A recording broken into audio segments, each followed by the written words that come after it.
നമസ്കാരം. നമസ്കാരം. പേര് എന്താണ്? രഘുവരൻ. ഓ, രഘുവരൻ. പേരിൽ തന്നെ ഒരു വരയുണ്ട്. വയസ്സ് 47. 47 നിന്ന് 3 കുറച്ചിട്ട് 44 4 കൂടി ചേർത്താൽ 51. ഇതെന്താ ഇങ്ങനെ? വെറുതെ. എന്നാലേ ഇതിനൊരു സ്റ്റാർട്ടിങ് കിട്ടുള്ളൂ. അപ്പൊ എന്താ പ്രശ്നം? ജാതകം കൊണ്ടുവന്നിട്ടുണ്ടോ? ഇല്ല. അപ്പൊ എന്താണ് പ്രശ്നം?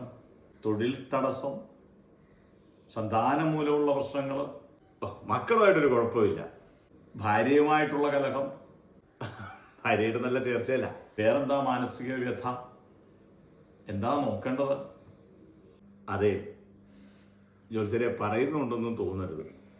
ഗ്യാസ് എപ്പോൾ കിട്ടും? രഘുവരൻ കാരസ്യേണവതസ്യം ഭാഗോഭൂരം പതംഗീതഭാനം ഭരണി നക്ഷത്രം എന്നാണല്ലോ ചൊല്ല്.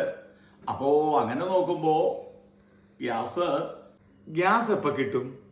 എടോ, ഗ്യാസ് എപ്പോൾ കിട്ടുമെന്ന് ഞാൻ എങ്ങനെയാ പറയുക? ഒരു കാര്യം ചെയ്യും, അത്ര നിർബന്ധമായിട്ട് തനിക്ക് അറിയണമെന്നുണ്ടെങ്കിൽ താൻ 2-3 ചക്കക്കുരു കഴിക്കുക, അല്ലെങ്കിൽ ഭക്ഷണം കഴിക്കാതിരിക്കുക. വയറ്റിൽ ഗ്യാസ് ഉണ്ടാകും. അല്ലാതെ അടുക്കളയിലേക്കുള്ള ഗ്യാസ് എപ്പോൾ കിട്ടുമെന്ന് തമ്പുരാൻ അറിയാം. എടോ, ഇവിടെ ഗ്യാസ് ഇല്ലാണ്ട് എൻ്റെ ഭാര്യ പിണങ്ങിപ്പോയി. അപ്പോഴാ ഒരു ഗ്യാസ്.